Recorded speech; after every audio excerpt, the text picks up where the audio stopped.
morning, Bulls. It's Tuesday, April 28th. I'm Kendall. And I'm Willow. Thank you for joining us on this edition of Bullseye News. Let's see top stories all around the world. The Trump administration says it's reviewing security measures for the president after a shooting incident at the White House Correspondents' Dinner on Saturday. Chief of State Susie Wiles is set to meet with the Secret Service and the Department of Homeland Security to discuss safety protocols going forward.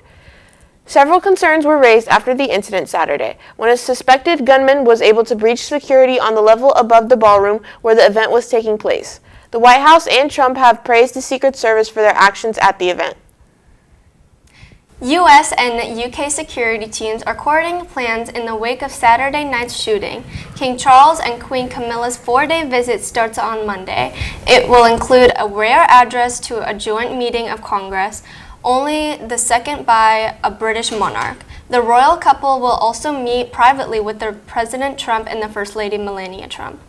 They will make stops in New York and Virginia. Buckingham Palace says the trip will highlight the relationship that has developed between the two allies since the U.S. signed the Declaration of Independence.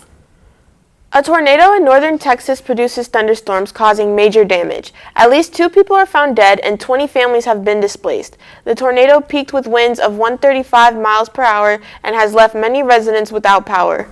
Now let's turn it over to the latest and up-to-date weather forecasts. Your weather for today. Today's high is a high of 91 with a low of 66. Now let's take a quick look at what the rest of the week will bring us.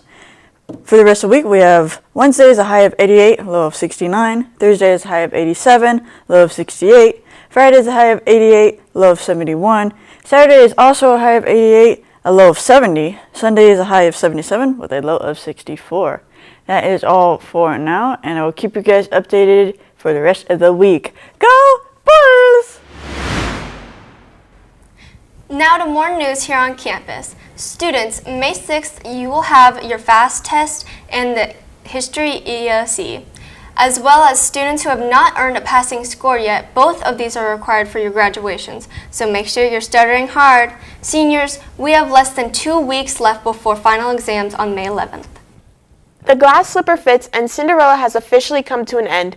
Thank you to everyone who took the time to enjoy this magical show. The theater performances continue as our Bulls Bruiser Awards will be next Monday in the auditorium. Come support your Bulls Theater Company. Orchestra has a concert tonight at 7 p.m. in the auditorium. We hope to see you there. And on Thursday, choir has a concert at 7 p.m. as well. Speaking of our choir, they have competed at their state MPA last week, and all 4 choirs received superior ratings. Our combined women's choir was giving a rating of superior with distinction. Congratulations to all of these talented students under the direction of Miss Carrie Carrier.